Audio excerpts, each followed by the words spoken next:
ರಘು ಮನೆಗೆ ಬಂದಾಗ ಹೊರಬಾಗಿಲಿನಲ್ಲಿಯೇ ನಿಂತಿದ್ದ ರಾಜಮ್ಮ ಹೇಳಿದರು, ಅಲ್ಲವೋ ರಘು, ಇಂಥ ಕತ್ತಲೆಯಲ್ಲಿ ಒಂಟಿಯಾಗಿ ನಡೆದು ಬರುವುದೇ? ಹೊತ್ತಿಗೆ ಮುಂಚೆ ಮನೆಗೆ ಬರಬಾರದಿತ್ತೇನಪ್ಪ? ನಾನು ಹಾಗೆಯೇ ಅಂದುಕೊಂಡೆ, ಆದರೆ ಕತ್ತಲಾಗಿ ಬಿಟ್ಟಿತು. ರಘು ಮತ್ತೆ ಮಾತನಾಡದೆ ಒಳಗೆ ಹೊರಟ. ಅವನ ಮನಸ್ಸಿಗೆ ಭ್ರಮೆ ಹಿಡಿದಂತಾಗಿತ್ತು. ಸುಶೀಲೆಯ ಒಳ್ಳೆತನವನ್ನು ನಾನು ಅಪಾರ್ಥ ಮಾಡಿಕೊಂಡು ಬಿಟ್ಟೆನೆ. ಅವಳ ಹೆಣ್ಣುತನವನ್ನು ತಾನು ಹಾಗೆ ಕಬಳಿಸಬಾರದಾಗಿತ್ತು. ಅವನ ಚಿಂತೆಯ ವಿಚಾರ ಚಕ್ರ ಒಂದೇ ಸಮನೆ ತಿರುಗಲಾರಂಭಿಸಿತ್ತು. ಲೀಲಳನ್ನು ತಾನು ಒಂದು ಬಗೆಯ ನೋಟದಿಂದ ನೋಡುತ್ತಿದ್ದೆ, ಆದರೆ ಇಷ್ಟು ಸಲಿಗೆ ಇರಲಿಲ್ಲ ಅವಳೊಂದಿಗೆ. ಆದರೆ ಇಂದು ಸುಶಿ ತನ್ನನ್ನು ಅರ್ಪಿಸಿಕೊಂಡು ಬಿಟ್ಟಳು. ತಾನು ಅವಳ ಆದರಣೆಯನ್ನು ತುಂಬ ಹೃದಯದಿಂದ ಸ್ವಾಗತಿಸಿದ್ದೆ. ಮನಸಾರೆ ಅವಳನ್ನು ಅನುಭವಿಸಿಬಿಟ್ಟೆ. ಇದರ ಪರಿಣಾಮ ಅವನ ಮನಸ್ಸು ಮೆಲ್ಲ ಮೆಲ್ಲನೆ ಅಧೀರತೆಯನ್ನು ಪಡೆಯಲಾರಂಭಿಸಿತು. ಮನಸ್ಸಿನ ಶಾಂತಿಯನ್ನೇ ಕಳೆದುಕೊಂಡವನಂತೆ ಊಟ ಬೇಡವೆಂದು ಹೇಳಿ ಮುಸುಕಿಟ್ಟು ಮಲಗಿದ. ಮಗನ ಮನಸ್ಸಿನ ವೇದನೆಯನ್ನು ಏನೆಂದು ಊಹಿಸಿಕೊಳ್ಳಲಾಗದಿದ್ದರೂ ರಾಜಮ್ಮನವರ ತಾಯಿ ಜೀವ ತೊಡಲಾಡಿತ್ತು. ಆಕೆ ಮಗನ ಹತ್ತಿರ ಬಂದು ಅವನ ಮುಸುಕನ್ನು ಸರಿಸಿ ಹಣೆಯ ಮೇಲೆ ಕೈಯಿರಿಸಿ ನೋಡಿ ಹೇಳಿದರು, ರಘು, ನಿನಗೆ ಜ್ವರ ಬಂದಿರುವಂತಿದೆಯಲ್ಲೋ? ಎಷ್ಟೊಂದು ಬೆವರುತ್ತಿದ್ದಿ? ರಾಮ, ಇವರೂ ಮನೆಯಲ್ಲಿಲ್ಲ. ಯಾಕಪ್ಪ, ನಿನಗೆ ಏನಾಗಿದೆ ಎಂದು ನನಗೆ ಹೇಳಬಾರದೆ? ರಘು ತಾಯಿಯ ಪ್ರಶ್ನೆಗಳೊಂದಕ್ಕೂ ಉತ್ತರ ಹೇಳದೆ ದಿಗ್ಗನೆ ಎದ್ದು ಕುಳಿತು ಕೇಳಿದ, ಅಮ್ಮ, ಅತ್ತೆ ಈಚೆಗೆ ಎಂದಾದರೂ ಇಲ್ಲಿಗೆ ಬಂದಿದ್ದಳೆ? ಅವತ್ತೊಂದು ದಿನ ಬಂದದ್ದೇ, ಮತ್ತೆ ಬರಲೇ ಇಲ್ಲ. ಏಕೆ, ಏನಾಯಿತು? ಈಗ ನೀನು ಅಲ್ಲಿಗೆ ಹೋಗಿದ್ದೆಯೇನು? ಇದೆಲ್ಲ ಚಾಡಿ ಮಾತನ್ನು ನಿಮ್ಮ ಅತ್ತೆಯೇ ನಿನ್ನ ಮುಂದೆ ವರದಿ ಮಾಡಿದಳೆ. ನೋಡು ರಘು, ನೀನು ಅವಳ ಮಾತೊಂದನ್ನು ನಂಬಬೇಡ. ನಿನಗೆ ದೊಡ್ಡ ಕಡೆಯ ಸಂಬಂಧ ದೊರೆತಿದೆ ಎಂದು ಅವರಿಗೆ ತುಂಬ ಹೊಟ್ಟೆ ಕಿಚ್ಚು. ಮಹಾ ದೊಡ್ಡದಾಗಿ ಅವತ್ತು ಮದುವೆಯ ರಾಯಭಾರ ಹೊತ್ತು ಇಲ್ಲಿಗೆ ಬಂದಿದ್ದಳು ನಿಮ್ಮ ಅತ್ತೆ. ನಾವಂತೂ ಆ ಹೆಣ್ಣೆ ನಮಗೆ ಬೇಡ ಅಂತ ಖಂಡಿತವಾಗಿ ಹೇಳಿಬಿಟ್ಟೆವು. ಸಿಟ್ಟು ಬಂತೇನೋ ಕಾಣೆ. ದುರ್ದಾನ ತೆಗೆದುಕೊಂಡವಳಂತೆ ಸರಸರನೆ ಮನೆಗೆ ನಡೆದು ಬಿಟ್ಟಳು. ಅದೇ ಕೊನೆ. ಮತ್ತೆ ನಮ್ಮ ಮನೆಗೆ ಬರಲಿಲ್ಲ. ಈಗ ಅವಳೇ ಪ್ರಯತ್ನ ಮಾಡಿ ರಾಮಣ್ಣ ಜೋಯಿಸರ ಮೂಲಕ ಗೆಜ್ಜೆಕುಂಟೆಯ ಗೋವಿಂದರಾಯರ ಮಗ ಉಪೇಂದ್ರನಿಗೆ ಸಂಬಂಧ ಕುದುರಿಸಿಕೊಂಡಿದ್ದಳಂತೆ. ಅವರಿಗೆ ಉಪಚಾರ ಉಡುಗೊರೆ ಕೊಡುವ ಸಲುವಾಗಿ ಹೊಲವನ್ನೆಲ್ಲ ಉತ್ತು ಬಂಗಾರ ಬೆಳೆಯಲು ಹೊರಟಿದ್ದಾಳಪ್ಪ ನಿಮ್ಮ ಅತ್ತೆ. ಇನ್ನೂ ಹಣ ಸಾಲದೆ ಬಂತೆಂದೋ ಏನೋ ಇನ್ನೂ 4-5 ತಿಂಗಳು ಆ ಮದುವೆಯನ್ನು ಮುಂದೆ ಹಾಕಿದ್ದಾಳಂತೆ. ಹೋಗಲಿ ಬಿಡು. ಆ ಹಾಳು ಹೆಣ್ಣು ಸುಶೀಲೆಯನ್ನು ಕಟ್ಟಿಕೊಂಡು ಯಾರು ತಾನೇ ಉದ್ಧಾರವಾಗುತ್ತಾರೆ? ಅವಳ ಬಣ್ಣವೋ? ಅಮ್ಮ, ತಾಯಿ ಆಡುತ್ತಿರುವ ದೂಷಣೆಯ ಮಾತುಗಳನ್ನು ಕೇಳಲಾರದವನಂತೆ ಎದ್ದು ಕುಳಿತಿದ್ದ ರಘು, ಯಾಕೆ, ನಿನಗೇನಾದರೂ ಅವಳ ಮೇಲೆ ವ್ಯಾಮೋಹ ಹುಟ್ಟಿದೆಯೇನು? ಹೀಗೆ ಅಂತ ಒಂದಿಷ್ಟು ಸುದ್ದಿಯ ಗಾಳಿ ನಿಮ್ಮ ಅತ್ತೆಯ ಕಿವಿ ಮೇಲೆ ಬಿದ್ದರೂ ಸಾಕು, ಪಟ್ಟು ಹಿಡಿದು ನಿನ್ನ ಕುತ್ತಿಗೆಗೆ ತನ್ನ ಮಗಳನ್ನು ಕಟ್ಟಿಬಿಟ್ಟಾಳು ಆ ಮಹಾರಾಯಗಿತ್ತಿ. ನಿನಗ್ಯಾಕಮ್ಮ ಅತ್ತೆಯ ಮೇಲೆ ಅಷ್ಟೊಂದು ದ್ವೇಷ ಎಂದು ಕೇಳಬೇಕೆನಿಸಿತು ರಘುವಿಗೆ. ಆದರೆ ಹಾಗೆ ಕೇಳಲು ಧೈರ್ಯ ಸಾಲದವನಂತೆ ತೆಪ್ಪಗಾದ. ಹೋಗಲಿ ಬಿಡು, ಎಲ್ಲಿಯ ಹಾಳು ಮಾತು. ಅವನ್ನು ಕಟ್ಟಿಕೊಂಡು ನಾವೇಕೆ ಒದ್ದಾಡಿಕೊಳ್ಳಬೇಕು? ನಿನ್ನ ವಿಚಾರ ನೀನು ನೋಡಿಕೊಂಡು ಹಾಯಾಗಿರು. ಮಗನಿಗಾಗಿ ಹಾಲು ಸಕ್ಕರೆಯನ್ನು ತರಲು ಒಳಗೆ ಹೊರಟರು ರಾಜಮ್ಮ. ಮರುದಿನವೆಲ್ಲ ಊರಿನಲ್ಲಿಯೇ ಉಳಿದರೂ ತೊಳಲಾಟದಲ್ಲಿಯೇ ಕಳೆದ ರಘು. ಸಂಜೆಯ ವೇಳೆಗೆ ಒಂದು ನಿರ್ಧಾರಕ್ಕೆ ಬಂದವನಂತೆ ಮತ್ತೆ ತೋಟದ ಮನೆಯ ದಾರಿ ಹಿಡಿದ ರಘು ತೋಟದ ಮನೆಗೆ ಬಂದಾಗ ಅವನನ್ನು ಬಾಗಿಲಿನಲ್ಲಿಯೇ ನಿಂತು ಸ್ವಾಗತಿಸಿದವಳು ರುಕ್ಮಿಣಿ. ಓ ಬಾಪ ರಘು, ಊರಿಗೆ ಯಾವಾಗ ಬಂದೆ? ಮೊನ್ನೆ ಬಂದೆ ಅತ್ತೆ. ನಿನ್ನೆ ನಾನು ಬಂದಿದ್ದೆ, ಆದರೆ ನೀವು ಊರಿನಲ್ಲಿರಲಿಲ್ಲ ಎಂದು ಸುಶಿ ಹೇಳಿದಳು. ಸುಶಿಯ ಮದುವೆಯ ಹಣದ ಯೋಚನೆಯೇ ನನ್ನನ್ನು ಕಾಡುತ್ತಿರುವ ದೊಡ್ಡ ಸಮಸ್ಯೆ. ದೇವರ ದಯದಿಂದ ಅದು ಪಾರಾಗಿ ಹೋಯಿತು. ನಮ್ಮ ಅತ್ತೆಗೆ ದೇವರು ಒಳ್ಳೆ ಬುದ್ಧಿ ಕೊಟ್ಟಿದ್ದಾನೆ. ಅದೇನು ನಮ್ಮ ಪುಣ್ಯವೋ? ಅದೆಷ್ಟು ಪ್ರೀತಿಯಾಗಿ ನೋಡಿದರು ಎನ್ನುತ್ತಿ? ನಾನಂತೂ ಖಂಡಿತ ಅಂತ ಆದರಣೆಯನ್ನು ಆಕೆಯಿಂದ ನಿರೀಕ್ಷಿಸಿರಲಿಲ್ಲ. ಮದುವೆಗೆ 8 ದಿನ ಮುಂಚೆ ತಾವೇ ಬಂದು ತಿಂಡಿ ತೀರ್ಥಗಳನ್ನು ಮಾಡುವುದಾಗಿ ಹೇಳಿದರು. ನಿಮ್ಮ ಮಾವನ ಭಾಗದ ಆಸ್ತಿಯನ್ನು ಮಾರಿ ಮುಂದಿನ ತಿಂಗಳೇ ಹಣ ತರುವುದಾಗಿ ಹೇಳಿದರು. ನೀವಂತೂ ದೊಡ್ಡ ಮನೆಯ ಜನ, ನಾವು ಬಡವರು. ನಮ್ಮ ಯೋಗ್ಯತೆಗೆ ತಕ್ಕ ಸಂಬಂಧವನ್ನು ಕುದುರಿಸಿಕೊಳ್ಳಬೇಕಲ್ಲ. ಅಂತೂ ಎಲ್ಲ ಸವರಣೆಗಳು ಮುಗಿದಂತಾಗಿದೆ. ಹಾಗೇ ಬಾ, ನನ್ನ ಸಾಧನೆ ಎಷ್ಟು ಅಂತ ನಿನಗೆ ತೋರಿಸುತ್ತೇನೆ. ರುಕ್ಮಿಣಿ ಮೇಲೆ ಎದ್ದು ಹೊಲದ ಅಂಚಿನಲ್ಲೆಲ್ಲ ಸುತ್ತಾಡುತ್ತಾ ಹೇಳಿದಳು. ನೋಡಿದೆಯ ರಘು, ಇಷ್ಟೊಂದು ಬೆಳೆ ಬೆಳೆಸಿದ್ದೇನೆ. ಏಕೆ ಗೊತ್ತೇ? ನನ್ನ ವಂಶದ ಒಂದೇ ಒಂದು ಕುಡಿ ಸುಶಿಗಾಗಿ. ನಾವು ಬಡವರಿರಬಹುದು, ಆದರೆ ನಮ್ಮಲ್ಲಿ ಆತ್ಮಾಭಿಮಾನಕ್ಕೆ ಬಡತನವಿಲ್ಲ. ನಮಗೂ ಮಾನ ಮರ್ಯಾದೆಗಳಿವೆ. ನಮಗಾಗಿ ದೊಡ್ಡ ಮನಸ್ಸಿನ ವರನೊಬ್ಬ ಬಂದೇ ಬಂದ. ಹೇಗೋ ಅವನ ರೂಪ ಹೇಗೆ ಇರಲಿ, ಆದರೆ ಗುಣವಂತೂ ಪರಿಪೂರ್ಣವಾಗಿದೆ. ತುಂಬು ಮನಸ್ಸಿನಿಂದ ನಮ್ಮ ಹೆಣ್ಣನ್ನು ಮನೆ ತುಂಬಿಸಿಕೊಳ್ಳಲು ಒಪ್ಪಿದ್ದಾನೆ. ನಮಗೆ ಬೇಕಾದದ್ದು ಅಷ್ಟೇ. ಒಂದೇ ಸಮನೆ ಅರಳು ಹುರಿದಂತೆ ಮಾತಾಡಿದ್ದಳು ರುಕ್ಮಿಣಿ. ರಘು ಏನೋ ಹೇಳಬೇಕೆಂದು ಬಾಯಿ ತೆರೆದ. ಅತ್ತೆ, ನಾನು ಹ್ಞೂ, ನನಗೆ ಎಲ್ಲ ತಿಳಿಯಿತಪ್ಪ. ನೀನೇ ಹೇಳಿದೆಯಂತೆ ಸುಶಿ ಕಪ್ಪು ನನಗೆ ಬೇಡ ಎಂದು. ಸರಿಯೇ, ಆ ವಿಷಯದಲ್ಲಿ ನನ್ನ ಅಭ್ಯಂತರವೇನಿಲ್ಲ. ಬೆಳ್ಳಗಿನ ಹೆಣ್ಣನ್ನೇ ಮದುವೆಯಾಗು. ನಾನು ಕೂಡ ನಿನ್ನ ಮದುವೆಗೆ ಬಂದು ಮನಸಾರೆ ಹರಸಿ ಬರುತ್ತೀನಿ. ರುಕ್ಮಿಣಿ ಆಡುತ್ತಿದ್ದ ಮಾತುಗಳನ್ನು ಕೇಳಿದಂತೆಲ್ಲ ರಘುವಿನ ಮೈ ಕಾವು ತಣ್ಣಗಾದಂತಾಗುತ್ತಿತ್ತು. ನಿನ್ನೆ ನಡೆದ ಯಾವ ಪ್ರಸಂಗವನ್ನು ಸುಶಿ ಅತ್ತೆಗೆ ವರದಿ ಮಾಡಿಯೇ ಇಲ್ಲವೆಂದು ಕಾಣುತ್ತೆ. ಇನ್ನು ಈಗ ನಾನು ಮಾತಾಡಿದರೆ ಅದರ ಪರಿಣಾಮವನ್ನು ಸುಶಿ ಅನುಭವಿಸಬೇಕಾಗುತ್ತೆ. ಅತ್ತೆಗೆ ಕೋಪ ಬಂದರೆ ರಘು ಆ ಯೋಚನೆಯಿಂದಲೇ ತಲ್ಲಣಿಸಿದ. ರುಕ್ಮಿಣಿ ತೋಟದಲ್ಲೆಲ್ಲ ಸುತ್ತಾಡಿ ಒಳಗೆ ಹೊರಟಳು. ವಿಧಿ ಇಲ್ಲದವನಂತೆ ರಘುವು ಕೂಡ ಅವಳ ಹಿಂದೆಯೇ ಹೊರಟ. ಸುಶೀಲೆ ಕಾಫಿ ಮಾಡಿ ತಂದಾಗ ರುಕ್ಮಿಣಿ ಮಗಳ ಕಡೆಗೆ ತಿರುಗಿ ನಗುತ್ತಾ ಹೇಳಿದಳು, ಸುಶಿ, ನಿನ್ನ ಮದುವೆಗೆ ಖಂಡಿತ ಬರುವಂತೆ ರಘುಭಾವನಿಗೆ ಹೇಳಿದ್ದೀನಮ್ಮ. ಆಗಲಿ ಎಂದು ಒಪ್ಪಿಕೊಂಡಿದ್ದಾನೆ. ಒಂದು ವೇಳೆ ಅವನೇನಾದರೂ ಬರದೆ ಹೋದರೆ ಅವನ ಮದುವೆಗೆ ನೀನು ನಿನ್ನ ಗಂಡ ಇಬ್ಬರು ಬಿಸಿ ತೋರಿಸಿ. ರಘುಭಾವ ಬರದೆ ನನ್ನ ಮದುವೆ ನಡೆಯುತ್ತೇನಮ್ಮ. ಸುಶೀಲೆ ನಗುತ್ತಲೇ ಕಾಫಿಯ ಬಟ್ಟಲನ್ನು ಅವನ ಮುಂದಿಟ್ಟಳು. ಖಂಡಿತ ಬಂದೇ ಬರುತ್ತೇನೆ ಸುಶಿ. ಏಕೆ ಗೊತ್ತೇ? ನಿನ್ನ ಪ್ರೀತಿ, ಅತ್ತೆಯ ಕೋಪ ಇವಕ್ಕೆ ಹೆದರಿಯಾದರೂ ಬಂದೇ ಬರುತ್ತೇನೆ. ಸುಶೀಲೆಯೆಡೆಗೆ ತನ್ನ ಪ್ರೇಮದ ನೋಟವನ್ನು ಹರಿಸಿ ನಕ್ಕ ರಘು ತನ್ನ ದೃಷ್ಟಿಯನ್ನು ಎಷ್ಟೇ ಹೊರೆಹಚ್ಚಿ ನೋಡಿದರೂ ಸುಶೀಲೆ ತಾಯಿಯೊಂದಿಗೆ ತನ್ನ ಮತ್ತು ಅವಳ ಬಗ್ಗೆ ಯಾವ ಮಾತನ್ನು ಹೇಳಿಲ್ಲವೆನಿಸಿತು. ಅವನು ಏನೋ ಹೇಳಬೇಕೆಂದು ತುಟಿ ತೆರೆದಿದ್ದವನು ಮತ್ತೆ ಸುಮ್ಮನಾದ. ಅವನಿಗೆ ಅರ್ಥವಾಗದ ವಿಚಿತ್ರ ಪರಿಸ್ಥಿತಿಯಲ್ಲಿ ಸಿಕ್ಕಿಬಿದ್ದಿದ್ದ ಅವನು ವಿಲಕ್ಷಣವಾದ ಭಾವನೆಯನ್ನು ಮೆದುಳಿನಲ್ಲಿ ಹೊತ್ತು ಅಲ್ಲಿಂದ ಮನೆಗೆ ಹೊರಟಿದ್ದ. ರುಕ್ಮಿಣಿ ಅವನನ್ನು ಬೀಳ್ಕೊಟ್ಟಿದ್ದಳು. ಸುಶೀಲೆ ನಿಂತಲ್ಲಿಯೇ ನಿಂತಿದ್ದು ಅವನೆಡೆಗೆ ತನ್ನ ಪ್ರೇಮದ ನೋಟವನ್ನು ಬೆಂಬತ್ತಿಸಿದಳು. ಸುಶೀಲೆಯ ಪ್ರಣಯ ಪ್ರಸಂಗದ ನೆನಪೊಂದನ್ನು ಹೊತ್ತು ರಘು ಬೆಂಗಳೂರಿಗೆ ಹಿಂತಿರುಗಿದ್ದ. ಅದರ ನೆನಪಾದಾಗಲೆಲ್ಲ ಅವನ ಮೆದುಳು ಯಾವುದೋ ಚಿತ್ರಹಿಂಸೆಗೆ ಗುರಿಯಾದಂತೆ ನರಳುತ್ತಿತ್ತು. ಅವನು ಕಾಲೇಜಿನಲ್ಲಿ ಪಾಠ ಹೇಳುತ್ತಿರುವಾಗಲೂ ಒಮ್ಮೊಮ್ಮೆ ಅವ್ಯಕ್ತ ವೇದನೆಯನ್ನು ಅನುಭವಿಸುತ್ತಿದ್ದಂತೆ ತೊಳಲುತ್ತಿದ್ದ. ಊರಿಗೆ ಹೋಗಿ ಬಂದಾಗಿನಿಂದಲೂ ವಿಚಿತ್ರ ಮನುಷ್ಯರಾಗಿ ಬಿಟ್ಟರೇಕೆ ಎಂದು ಸುರೇಶ ರಘುವಿನ ವಿಷಯ ಚಿಂತಿಸುತ್ತಿದ್ದ. ಆದರೆ ರಘು ತನ್ನ ಮನಸ್ಸಿನ ಯಾವ ವಿಧದ ದೌರ್ಬಲ್ಯವನ್ನು ಯಾರೆದುರಿಗೂ ಪ್ರಕಟಿಸಬಾರದೆಂಬ ನಿರ್ಧಾರಕ್ಕೆ ಬಂದಿದ್ದ. ಸದಾಕಾಲವೂ ಗಂಭೀರ ಮುಖಮುದ್ರೆಯನ್ನೇ ಹೊತ್ತು ತಿರುಗಾಡುತ್ತಿದ್ದ. ತನ್ನ ಮನಸ್ಸಿನ ಒಂಟಿತನವನ್ನು ಹೋಗಲಾಡಿಸಿಕೊಳ್ಳುವ ಸಲುವಾಗಿ ರಘು ಯಾವಾಗಲೂ ಪುಸ್ತಕದ ಕ್ರಿಮಿಯಾಗಿ ಬಿಟ್ಟಿರುತ್ತಿದ್ದ. ನೆಪಕ್ಕೆ ಪುಸ್ತಕ ಕೈಲಿ ಹಿಡಿದಿದ್ದರೂ ಅವನ ಮನಸ್ಸಿನ ವೇದನೆ ಅವನನ್ನು ಬಹಳ ದೂರಕ್ಕೆ ಎಳೆದೊಯ್ದು ಮತ್ತೆ ತನ್ನ ನೆನಪಿನ ಚಿಂತೆಯಿಂದ ಚಿತ್ರವದೆಗೆ ಗುರಿಪಡಿಸುತ್ತಿತ್ತು. ಏನೂ ತಿಳಿಯದ ಮುಗ್ಧ ಹೆಣ್ಣು ಸುಶೀಲಿಗೆ ನನ್ನಿಂದ ಅಪಚಾರವಾಗಿ ಬಿಟ್ಟಿದೆ ಎಂದು ಅವನ ಮನಸ್ಸು ಚಿಂತೆಯ ಪರಿಧಿಯಲ್ಲಿ ಸುತ್ತುತ್ತಿತ್ತು.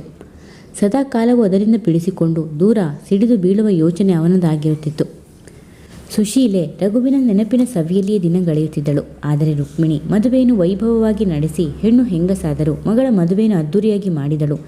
ಇಂಥದಕ್ಕೆ ಕೊರತೆ ಅನ್ನಿಸಲಿಲ್ಲ ಎಂದು ಬೀಗರಿಂದ ಶಹಬಾಸಗಿರಿಯನ್ನು ಪಡೆಯಲು ಮದುವೆಗೆ ಸವರಣೆ ಹೊಂದಿಸುತ್ತಿದ್ದಳು. 2 ತಿಂಗಳ ವಾಯಿದೆ ಮುಗಿದರೆ ಬೀಗರಿಗೆ ಕೊಟ್ಟ ಮಾತು ನಡೆಸಿಕೊಳ್ಳಬೇಕಾದ ದಿನ ಬರುತ್ತೆ. ಹಗಲಿರುಳು ಚಿಂತೆಯ ಮೋಡ ಮುಸುಕಿತ್ತು ಅವಳ ಮುಖದ ಮೇಲೆ. ರಘುವನ್ನು ತಾನು ನೋಡಿ 3 ತಿಂಗಳಾಗುತ್ತಾ ಬಂತು. ಮತ್ತೆ ಅವನ ದರ್ಶನ ಎಂದೋ, ಸಾನ್ನಿಧ್ಯ ಎಂದು ಹಂಬಲಿಸುತ್ತಿತ್ತು ಸುಶೀಲೆಯ ಮನಸ್ಸು. ಈಚಿನ ದಿನಗಳಲ್ಲಿ ಅವಳಿಗೆ ತಿಂದ ಅನ್ನ ದಕ್ಕದೆ ವಾಂತಿಯಾಗಿ ಬಿಡುತ್ತಿತ್ತು. ಸದಾ ಜಡತೆ ಅವಳನ್ನು ಆವರಿಸಿದಂತಿರುತ್ತಿತ್ತು. ಮಗಳಲ್ಲಿ ಉಂಟಾದ ಈ ಬಗೆಯ ದೈಹಿಕ ಬದಲಾವಣೆಯಿಂದ ರುಕ್ಮಿಣಿ ಹೌಹಾರಿದಳು.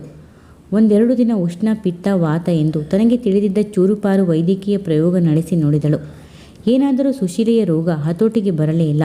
ತನ್ನ ಔಷಧ ಏನೂ ಪರಿಣಾಮವಾಗಲಿಲ್ಲವೆಂದು ನಿರ್ಧಾರಕ್ಕೆ ಬಂದ ರುಕ್ಮಿಣಿ ಮಗಳನ್ನು ಊರಿನ ಅಳಲೆಕಾಯಿ ಪಂಡಿತ ವೆಂಕಪ್ಪಯ್ಯನವರ ಬಳಿಗೆ ಕರೆದುಕೊಂಡು ಹೊರಟಳು. ಮೊದಲು ರುಕ್ಮಿಣಿಯ ಯೋಗಕ್ಷೇಮ ವಿಚಾರಿಸಿದ ವೆಂಕಪ್ಪಯ್ಯ ನಂತರ ಅವಳು ತಮ್ಮಲ್ಲಿಗೆ ಬಂದ ಕಾರಣ ವಿಚಾರಿಸಿದರು.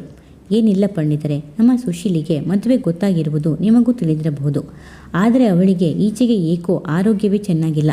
ಹಾಂ, ಅಷ್ಟು ವಿವರಣೆ ಸಾಕು. ಬಾಕಿಯ ವಿಚಾರವೆಲ್ಲ ವೈದ್ಯನಾದ ನಾನೇ ತಿಳಿದುಕೊಳ್ಳಬಲ್ಲೆ.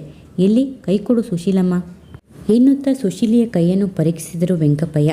ಅವಳ ಕಣ್ಣು ರೆಪ್ಪೆಗಳನ್ನು ಕೆಳಕ್ಕೆ ಹಿಗ್ಗಿಸಿ ರಕ್ತ ಪರೀಕ್ಷೆ ಕೂಡ ನಡೆಸಿದರು. ಮತ್ತೆ ಅವರಿಗೆ ಏನೋ ಸಂಶಯ ಬರತೊಡಗಿತು. ಅವರು ಮೆಲುದನಿಯಲ್ಲಿ ಕೇಳಿದರು, ಹೊರಗಾಗ್ತಾ ಇದೆಯಾ ಸುಶೀಲಮ್ಮ? ಅವರ ಪ್ರಶ್ನೆಗೆ ತಲೆ ತಗ್ಗಿಸಿದ್ದಂತೆಯೇ ಮೂಗುಟ್ಟಿದಳು ಸುಶೀಲೆ. ಸುಳ್ಳು ಹೇಳಬಾರದಮ್ಮ. ನಾವು ವೈದ್ಯರೆಂದರೆ ತಂದೆಯ ಸಮಾನ ಅಂತ ತಿಳಿದುಕೊಳ್ಳಬೇಕು. ಸುಶೀಲೆಯನ್ನೊಮ್ಮೆ ತನ್ನ ತೀಕ್ಷ್ಣವಾದ ನೋಟ ಹರಿಸಿ ನೋಡಿದರು ವೆಂಕಪ್ಪಯ್ಯ. ಸುಶೀಲೆ ಅವರ ನೋಟವನ್ನೆದುರಿಸಲಾರದವಳಂತೆ ಬೇರೆಡೆಗೆ ಕಣ್ಣು ಹೊರಳಿಸಿದಳು. ಹೀಗೆ ಬಾಮ ರುಕ್ಮಿಣಮ್ಮ ಎಂದುಕೊಳ್ಳುತ್ತಾ ವೆಂಕಪ್ಪಯ್ಯನವರು ತಮ್ಮ ಒಳಕೋಣೆಗೆ ನಡೆದರು. ರುಕ್ಮಿಣಿ ಏನು ಎನ್ನುವಂತೆ ಮುಖ ಮಾಡಿ ನಿಂತಾಗ ವೆಂಕಪ್ಪಯ್ಯ ಪಿಸುದನಿಯಲ್ಲಿ ಪಿಸುಗುಟ್ಟಿದರು. ನಿಮ್ಮ ಮಗಳು ಅಚಾತುರ್ಯ ಮಾಡಿಕೊಂಡು ಬಿಟ್ಟಿದ್ದಾಳೆ ರುಕ್ಮಿಣಮ್ಮ. 3 ತಿಂಗಳಾಗುತ್ತಾ ಬಂದಿದೆ. ಹಾಳು ಆ ಉಪೇಂದ್ರನದೇ ಈ ಚೇಷ್ಟೆಯಲ್ಲ ಅಂತ ಕಾಣುತ್ತೆ. ಅವನೇನು ಒಳ್ಳೆಯವನಲ್ಲ. ಹೋದ ವರ್ಷ ತಾನೇ ಅವನಿಗೆ ಅಂಟಿಕೊಂಡಿದ್ದ ಜಾಡ್ಯಕ್ಕೆ ನಾನೇ ಔಷಧಿ ಕೊಟ್ಟು ವಾಸಿ ಮಾಡಿದ್ದೆ. ಮತ್ತೆ ಇಷ್ಟು ಬೇಗ ಇಂಥ ಹೀನ ಕೆಲಸ ಮಾಡೋದೆ? ಎಂಥ ನೀಚ ಮುಂಡೇದಮ್ಮ ಅವನು. ಪಂಡಿತರೆ, ನಿಮ್ಮ ಮಾತು ನಿಜವೇ?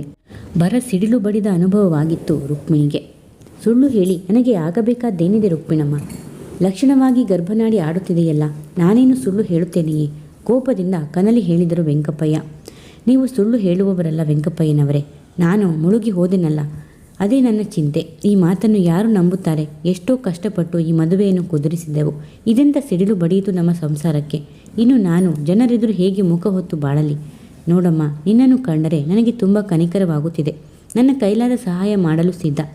ಏನೋ ತಿಳಿದೋ ತಿಳಿಯದೆಯೋ ಹುಡುಗಿ ಮಣ್ಣು ತಿಂದಿದ್ದಾಳೆ. ಅದೇನು ದೊಡ್ಡ ತಪ್ಪಲ್ಲ ನನ್ನ ದೃಷ್ಟಿಯಲ್ಲಿ. ಆದರೆ ಆ ಹುಡುಗಿ ಮಾಡಿದ ತಪ್ಪನ್ನೇ ನಾವು ಬೆಳೆಸುತ್ತಾ ಹೋದರೆ ಅದು ನಮ್ಮ ನಿಜವಾದ ತಪ್ಪಾಗುತ್ತದೆ. ದಿನವೂ ನನ್ನ ಬಳಿಗೆ ಇಂಥ ಎಷ್ಟೋ ಜನ ಬಂದು ಹೋಗುತ್ತಿರುತ್ತಾರೆ. ನೀನು ಇಷ್ಟು ಮಾಡಮ್ಮ, ನಿನ್ನ ಮಗಳನ್ನು ಮೊದಲು ವಿಚಾರಿಸಿಕೊ.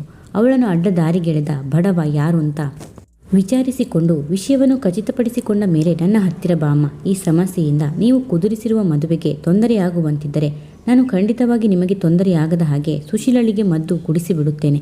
ಅಲ್ಲಿಗೆ ನಿಮ್ಮ ಪೀಡೆ ಪರಿಹಾರವಾಗುತ್ತದೆ. ಅದಲ್ಲದೆ ಇದು ಆ ಕಳ್ಳ ಬಡವನಿಂದಲೇ ಪ್ರಾಪ್ತವಾಗಿದ್ದರೆ ಅವನ ಕಿವಿ ಹಿಂಡಿಯಾದರೂ ಎಳೆದು ತಂದು ನಾನು ಈ ಮದುವೆಗೆ ಅವನನ್ನೇ ಒಪ್ಪಿಸುತ್ತೇನೆ. ಏನೆನ್ನುತ್ತೀಯಮ್ಮ? ದಯವಿಟ್ಟು ಸ್ವಲ್ಪ ಕಾಲಾವಕಾಶ ಕೊಡಿ ಪಂಡಿತರೆ, ಧಾರಾಳವಾಗಿ. ಅಂತೂ ಈ ವಾರ ಮುಗಿಯುವುದರೊಳಗಾಗಿ ಇದು ತೀರ್ಮಾನವಾಗಬೇಕು. ಇಲ್ಲವಾದರೆ ನನ್ನ ಕೃತ್ಯಕ್ಕೆ ಅಪಕೀರ್ತಿ ಬಂದೀತು. ನನಗೆ ಒಳ್ಳೆ ಪೇಚು ತಂದಿಟ್ಟು ಬಿಟ್ಟೆಯಲ್ಲಮ್ಮ. ಗೊಣಗಿಕೊಂಡು ಹೊರಗೆ ಬಂದರು ವೆಂಕಪ್ಪಯ್ಯ. ರುಕ್ಮಿಣಿ ಮಗಳನ್ನು ಬೆನ್ನ ಹಿಂದಿಟ್ಟುಕೊಂಡು ಸರಸರನೆ ಮನೆಗೆ ಹೊರಟಳು. ಅವಳ ಕಣ್ಣುಗಳಲ್ಲಿ ವ್ಯಥೆ, ಕ್ರೋಧ, ಅವಮಾನ ಎಲ್ಲವೂ ತುಂಬಿಕೊಂಡು ಬೆಂಕಿಯ ಚೆಂಡುಗಳಂತೆ ಪುಟಿಯುತ್ತಿದ್ದವು. ಮನೆಗೆ ಬಂದೊಡನೆಯ ಹೊರಬಾಗಿಲನ್ನು ರಪ್ಪೆಂದು ಮುಚ್ಚಿ ಬಂದು ಸುಶೀಲೆಯನ್ನು ಹೊಡೆಯತೊಡಗಿದಳು. ದರಿದ್ರ ಹೆಣ್ಣೆ, ಎಂಥ ದುರ್ಬುದ್ಧಿ ಹುಟ್ಟಿತೆ ನಿನಗೆ? ನನ್ನ ಹೊಟ್ಟೆಯಲ್ಲಿ ಇಂಥ ಮಗಳು ಹುಟ್ಟುತ್ತಾಳೆಂದು ನಾನು ಕನಸಿನಲ್ಲಿಯೂ ಎಣಿಸಿರಲಿಲ್ಲ. ನೀನು ಇಂಥ ಮಾನಗೇಡಿಯಾಗುತ್ತಿ ಎಂದು ಕನಸು ಬಿದ್ದಿದ್ದರೂ ಸಾಕಾಗಿತ್ತು. ಹುಟ್ಟಿದೊಡನೆಯೇ ಕತ್ತು ಹಿಸುಕಿ ಕೈಯಾರ ಕೊಂದು ಬಿಡುತ್ತಿದ್ದೆ. ಚೀಚಿ, ಮಾನಗೆಟ್ಟ ಪ್ರಾರಬ್ಧವೇ. ನಾನು ಊರಿನವರೆದುರು ಮುಖವೆತ್ತಿಕೊಂಡು ಓಡಾಡದ ಹಾಗೆ ಮಾಡಿಬಿಟ್ಟೆಯಲ್ಲೇ ಕೊಲಟೆ. ಅವಳ ಕೈಗಳು ಸುಶೀಲೆಯನ್ನು ಹೊಡೆದು ಸೋಲುತ್ತಿದ್ದವು. ಕೈ ಸೋತು ತೋಳು ಎತ್ತಲಾರೆ ಎಂದು ಮುಷ್ಕರ ಹೂಡಿದಂತೆ ಅಶಕ್ತವಾದೊಡನೆಯೇ ರುಕ್ಮಿಣಿ ಒಮ್ಮೆಲೆ ನೆಲಕ್ಕೆ ಕುಸಿದು ಕುಳಿತಳು. ತಾಯಿ ಅಂಥ ಪೆಟ್ಟುಗಳನ್ನು ಬಡಿಯುತ್ತಿದ್ದರೂ ಸುಶೀಲೆ ಹರ ಶಿವ ಎನ್ನದೆ ತಾಯಿಯ ಏಟಿಗೆ ತೆಪ್ಪಗೆ ಮೈಯೊಡ್ಡಿದಳು. ಮುಖ ಮುಚ್ಚಿಕೊಂಡು ಬಿಕ್ಕಳಿಸಿ ಅಳುತ್ತಾ ಕುಳಿತ ಮಗಳನ್ನು ಕಂಡು ರುಕ್ಮಿಣಿಯ ಕೋಪದ ಕಿಡಿ ಮತ್ತಷ್ಟು ಕೆದರಿತು. ನಿಲ್ಲಲು ತ್ರಾಣವಿಲ್ಲದವಳಂತೆ ನೆಲದ ಮೇಲೆ ಸುರಿಯುತ್ತಾ ಬಂದ ರುಕ್ಮಿಣಿ ಮಗಳ ಬಳಿ ಮುಖವೊಡ್ಡಿ ಕೇಳಿದಳು. ಸುಶಿ, ನಿನ್ನ ಬಾಳಿಗೆ ಬೆಂಕಿ ಹಚ್ಚಿ ಹೋದ ಚಂಡಾಲ ಯಾರು ಬೊಗಳೆ? ತಾಯಿಯ ಪ್ರಶ್ನೆಗೆ ಸುಶೀಲೆಯ ಮೂಕ ರೋದನವೇ ಉತ್ತರವಾಯಿತು. ಆ ಹಾಳು ಉಪೇಂದ್ರನೇ ನನ್ನ ಮನೆಗೆ ನುಗ್ಗಿದ್ದನೇನೆ? ಇಲ್ಲ ಅಮ್ಮ, ಖಂಡಿತ ಇಲ್ಲ. ಮತ್ತೆ ಇನ್ಯಾವ ಚಂಡಾಲನ ಮೋಹದ ಬಲಿಗೆ ಸಿಕ್ಕಿಬಿದ್ದೆಯೋ ಅದನ್ನಾದರೂ ಬೊಗಳು. ಕೇಳಿಯಾದರೂ ನನ್ನ ಕಿವಿಗೆ ಕೆಂಡ ಸುರಿದುಕೊಳ್ಳುತ್ತೇನೆ. ಬೊಗಳಲು ನಿನಗೆ ನಾಲಿಗೆ ಸತ್ತಿ ಹೋಗಿದೆಯೇ?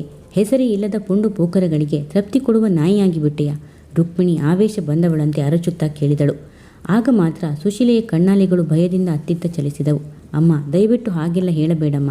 ನಾನು ಯಾರಿಗೂ ಮನಸೋತವಳಲ್ಲಮ್ಮ. ನನ್ನ ಮೆಚ್ಚಿ ಒಪ್ಪಿಸಿಕೊಂಡವನು ರಘುಭಾವನೆ. ಮಗಳ ಬಾಯಿಂದ ಆ ಹೆಸರು ಕೇಳಿದೊಡನೆಯೇ ರುಕ್ಮಿಣಿಯ ನಾಡಿ ನಿಧಾನವಾಗಿ ಬಡಿಯಲಾರಂಭಿಸಿತು.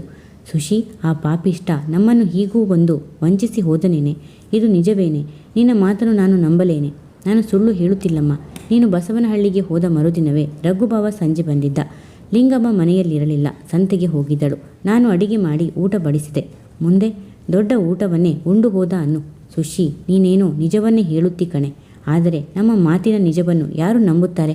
ಅಣ್ಣ, ಅತ್ತಿಗೆ, ಊರಿನ ಜನ, ಕೊನೆಗೆ ನಿನ್ನ ರಘುವೇ ಒಪ್ಪಿಕೊಳ್ಳುವುದಿಲ್ಲ ಕಣೆ. ಅಮ್ಮ, ರಘುಭಾವ ಅಂಥವನಲ್ಲ ಕಣಮ್ಮ. ಅವನು ನನ್ನನ್ನು ಖಂಡಿತ ಮದುವೆಯಾಗೇ ಆಗುತ್ತಾನೆ. ಮದುವೆ? ರಘು ನಿನ್ನನ್ನು ಮದುವೆಯಾಗುತ್ತಾನೆಯೇ? ನಿನಗೆಲ್ಲೋ ಹುಚ್ಚು ಅಷ್ಟೇ. ಅವನು ಹಾಗೆ ನಿನ್ನನ್ನು ಮದುವೆಯಾಗುವುದಿದ್ದರೆ ಎಂದು ಒಪ್ಪಿಕೊಂಡು ಬಿಡುತ್ತಿದ್ದ. ಹೀಗೆ ನಮ್ಮನ್ನು ಕಷ್ಟಕ್ಕೆ, ನಿಂದನೆಗೆ ಗುರಿಪಡಿಸುತ್ತಿರಲಿಲ್ಲ. ನಮ್ಮ ಮೇಲೆ ಅವನಿಗೆ ಏಕೆ ಇಂಥ ಹಗೆತನ ಹುಟ್ಟಿತು ಕಾಣೆ. ಮದುವೆಗೆ ನಾನು ಮಾಡುತ್ತಿರುವ ಎಲ್ಲ ಸಿದ್ಧತೆಗಳನ್ನು ಕಣ್ಣಾರೆ ಕಂಡರೂ ಕೂಡ ಇಂಥ ನೀಚತನ ಕಿಡಿದು ನನ್ನ ಮನೆ ಮುಳುಗಿಸಿ ಬಿಟ್ಟನಲ್ಲ. ರಘುಭಾವ ಖಂಡಿತ ನೀಚನಲ್ಲ ಕಣಮ್ಮ. ಸುಶಿ, ನಿನಗೆ ಪ್ರಪಂಚ ಎಂದರೆ ಏನೆಂದೇ ತಿಳಿಯದು ಕಣೆ. ಬೆಳ್ಳಗಿರುವುದೆಲ್ಲ ಹಾಲು ಅಂತ ನಂಬಿದವಳು ನೀನು. ನಿನ್ನಂಥ ಅಮಾಯಕ ಹೆಣ್ಣನ್ನು ಹೀಗೆ ಮೋಸ ಮಾಡಿ ಓಡಿ ಹೋದನಲ್ಲಿ ಚಂಡಾಲ. ರಘುವಿನ ಬಗ್ಗೆ ಮಗಳು ನಂಬಿದ ನುಡಿಗಳಿಂದ ಕನಲಿ ಹೇಳಿದಳು ರುಕ್ಮಿಣಿ. ಅವಳಿಗೆ ಮುಂದಿನ ದಾರಿಯೇ ಕಾಣದಾಗಿತ್ತು. ಈಗ ಉಳಿದಿರುವುದೆಂದರೆ ಅದೊಂದೇ ದಾರಿ. ತಾನು ಈ ಸುದ್ದಿಯನ್ನು ಅಣ್ಣ ಅತ್ತಿಗೆ ಮುಂದೆ ಹೇಳಿಕೊಳ್ಳುವುದು. ಇದಕ್ಕೆ ಪರಿಹಾರವನ್ನು ಅವರೇ ಹುಡುಕಬೇಕು. ಇಡೀ ರಾತ್ರಿಯೆಲ್ಲ ದಿಕ್ಕುಗೆಟ್ಟವಳಂತೆ ಯೋಚಿಸುತ್ತಾ ಕುಳಿತಳು ರುಕ್ಮಿಣಿ. ಬೆಳಗಾಗುವ ವೇಳೆಗೆ ಅವಳು ಒಂದು ನಿರ್ಧಾರಕ್ಕೆ ಬಂದಿದ್ದಳು. ತಾಯಿ ಹೊರಗೆ ಹೊರಡುವ ಸೂಚನೆ ತಿಳಿದರೂ ಸುಶೀಲೆ ಎಲ್ಲಿಗೆ ಎಂದು ತಾಯಿಯನ್ನು ಕೇಳಲಿಲ್ಲ. ಹಾಗೆ ಕೇಳುವ ಧೈರ್ಯವೂ ಅವಳಿಗಿರಲಿಲ್ಲ. ಮಾತಿಲ್ಲದೆ ಮೌನವಾಗಿ ಹೆಜ್ಜೆ ಹಾಕುತ್ತಾ ಬಂದ ರುಕ್ಮಿಣಿ ಅಣ್ಣನ ಮನೆಯನ್ನು ಹೊಕ್ಕಳು. ಇದ್ದಕ್ಕಿದ್ದಂತೆ ಬಂದ ತಂಗಿಯನ್ನು ಕಂಡು ಶಿವರಾಮಯ್ಯ ಚಕಿತನಾದ. ಅವನೊಮ್ಮೆ ತಂಗಿಯೆಡೆಗೆ ತನ್ನ ಆತ್ಮೀಯ ನೋಟ ಹರಿಸಿ ಹೇಳಿದ, ಬಾಮ್ಮ ರುಕ್ಮಿಣಿ.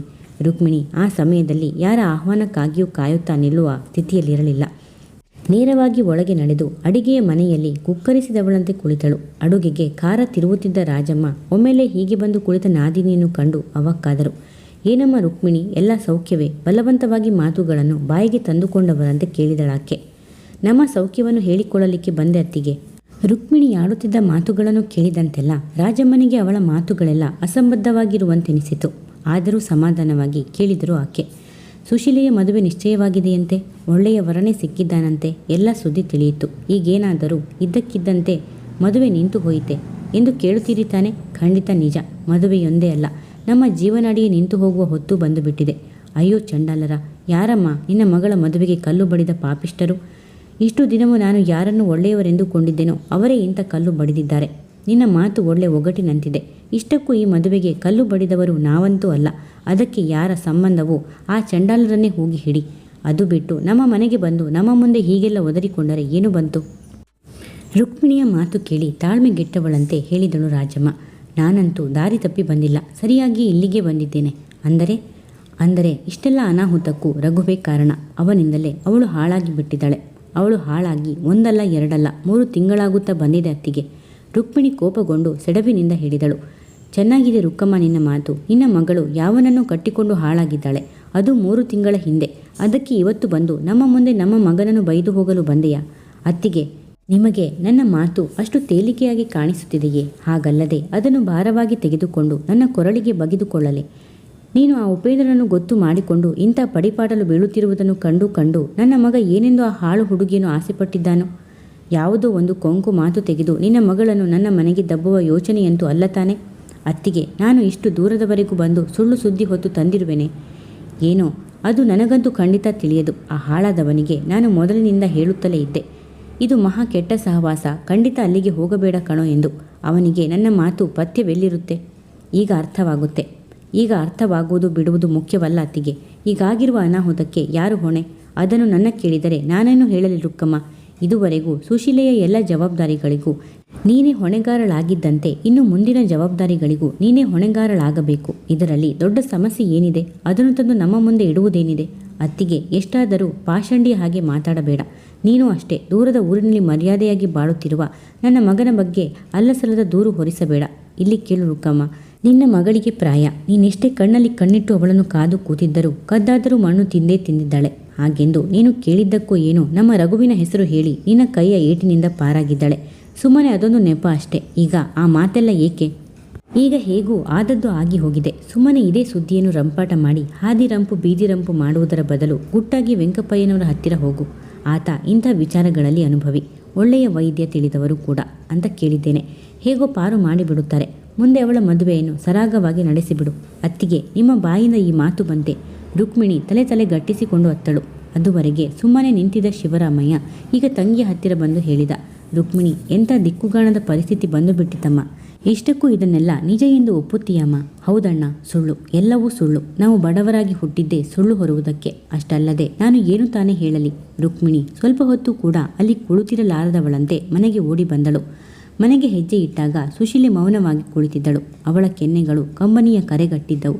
ಮೈ ಕೈಗಳ ಮೇಲೆ ತೆಳುವಾಗಿ ಬಾಸುಂಡೆಗಳು ಮೂಡಿದ್ದವು. ಭರಿಸಲಾಗದ ಅವಮಾನದಿಂದ ಭಾರವಾದ ಹೆಜ್ಜೆಯಿಡುತ್ತಾ ರುಕ್ಮಿಣಿ ಒಳಗೆ ಬಂದು ಕುಳಿತಳು. ಅಮ್ಮ, ಎಲ್ಲಿಗೆ ಹೋಗಿದ್ದೆ? ಸುಶೀಲೆಯ ಕಣ್ಣ ನೋಟ ಹಾಗೆ ಪ್ರಶ್ನೆ ಕೇಳಿತು. ರುಕ್ಮಿಣಿಗೆ ಮನಸ್ಸು ತಡೆಯದಾಗಿತ್ತು. ಅವಳು ಮಗಳ ಬಳಿ ಸರಿದು ಕುಳಿತು ಮೆಲುದನಿಯಲ್ಲಿ ಹೇಳಿದಳು. ಸುಶಿ, ನಿನಗೆ ಪ್ರಪಂಚ ತಿಳಿಯದು ಎಂದದ್ದು ಸರಿ ಕಣೆ. ನಿನಗಷ್ಟೇ ಅಲ್ಲ, ನನಗೂ ಈ ಪ್ರಪಂಚ ತಿಳಿಯದು. ನಾನು ಈಗ ಅಣ್ಣನ ಮನೆಗೆ ಹೋಗಿದ್ದೆಯಾ? ಅತ್ತೆ ಮಾವ ಏನೆಂದರು? ಏನೆನ್ನುತ್ತಾರೆ? ಅವರ ಮಗ ತುಂಬ ಒಳ್ಳೆಯವನಂತೆ. ಅವನದು ಏನೂ ತಪ್ಪಿಲ್ಲವಂತೆ. ತಪ್ಪೆಲ್ಲ ನಿನ್ನದೇನಂತೆ. ಮಾನ ಮರ್ಯಾದೆಗಳಿಂದ ಬಾಳಿಕೊಳ್ಳುವ ಜನ ಅವರಂತೆ. ಇನ್ನು ನಿನ್ನ ಕತೆ ಮುಗಿದರೂ ಸರಿ, ತಮಗೆ ಸಂಬಂಧವಿಲ್ಲ ಎಂದು ಕಡ್ಡಿ ಮುರಿದಂತೆ ಹೇಳಿಬಿಟ್ಟರು. ಆಯಿತೆ ನಮ್ಮ ಕತೆ. ಅಮ್ಮ, ರಘುಭಾವ ಈ ಮಾತಿಗೆ ಏನೆನ್ನುತ್ತಾನೋ? ಅವನ ಮನೆ ಹಾಳಾಯಿತು, ಅವನೇನೆನ್ನುತ್ತಾನೆ? ಇನ್ನು ಇವರ ಪಾಳೆ ಮುಗಿಯಿತು, ಇನ್ನು ಅವನೊಬ್ಬ ಬಾಕಿ ಇದ್ದಾನೆ. ಚೀಚಿ, ಅಂಥ ಕೆಲಸ ನನ್ನ ಕೈಯಿಂದಂತೂ ಸಾಧ್ಯವಿಲ್ಲ. ಇದ್ದರೂ ಸರಿ, ಸತ್ತರೂ ಸರಿ, ಮಾನ ಮರ್ಯಾದೆ ಎರಡೂ ಉಳಿಯಬೇಕು ಹೆಣ್ಣಿಗೆ. ತಾಯಿಯ ಪೇಚಾಟದ ಮುಂದೆ ಬದಲು ಮಾತಾಡುವ ಸ್ಥಿತಿಯಲ್ಲಿರಲಿಲ್ಲ ಸುಶೀಲೆ. ಪ್ರಿಯ ವೀಕ್ಷಕರೇ, ಈ ಕಥೆ ನಿಮಗೆ ಇಷ್ಟವಾದರೆ ಒಂದು ಲೈಕ್ ಮಾಡಿ, ಕಮೆಂಟ್ಸ್ ಮಾಡಿ, ಶೇರ್ ಮಾಡಿ. ಹೊಸದಾಗಿ ನಮ್ಮ ಚಾನಲ್ನ ನೋಡ್ತಾ ಇದ್ದರೆ ಸಬ್ಸ್ಕ್ರೈಬ್ ಮಾಡ್ಕೊಂಡು ನೋಡಿ ಮತ್ತು ಬೆಲ್ ಐಕಾನ್ ಕ್ಲಿಕ್ ಮಾಡಿ. ಇದರಿಂದ ನನ್ನ ಎಲ್ಲ ವಿಡಿಯೋಗಳ ನೋಟಿಫಿಕೇಷನ್ ನಿಮಗೆ ಬೇಗನೆ ತಲುಪುತ್ತದೆ. ಕತೆ ಕೇಳಿದ್ದಕ್ಕೆ ಧನ್ಯವಾದಗಳು.